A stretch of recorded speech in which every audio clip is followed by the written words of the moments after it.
Бүгін Энергия Саха Республикатын правительствотын председателен солбиячы Алексей Дичковскай тааттаға үлеләйті. Тәрілті салаятчылара нехелек бағылықтыра кытылақ сөбе мұньяққа тысырын лоқтоқтырын долгутар үгіс ыйтыларға хорыйдата. Ол күрдік улус кенені хер унан қачыйы, кәті қылдыры кейін ететер сетемге қолбағын осколалар оғы ұянларын тұту, әдер жону олықсуту, қамнас кәмәйі ұнтында атын бопростар кәпсеті кейінігер тұрдылар.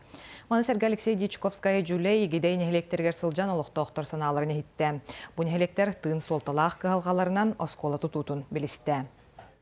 Үйерек болуын, дұру қырыстаулы болуын, социальный көмішкел болуын, орты анал үйерек болуын. Жеті осынан бәйім үлегер қайысқалар бұнан татты олығығар үлі қамнас қырдан бара тұрарын бір сихи бәрәдегінен ғырыттым. Екеғінен болатын бұл дойдум жонуғар хәджан. Етергелі бұл правительство бәсәлін ол бәйачы болуын бастығы кәләйін. Оның құлыра жомын әргебін көрін, хилбер оқпыр хәджан.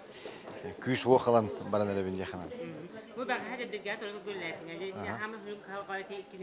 Аскола айты икке нехелек аскола tuttur төлелеһә җабыт билген барыл быһытынан торы көлгә 16-га диргә мөхәттә дигән турар. Онытын өсө расуларыла тахыктырын сөп, исә анны мен үлелеһек бит.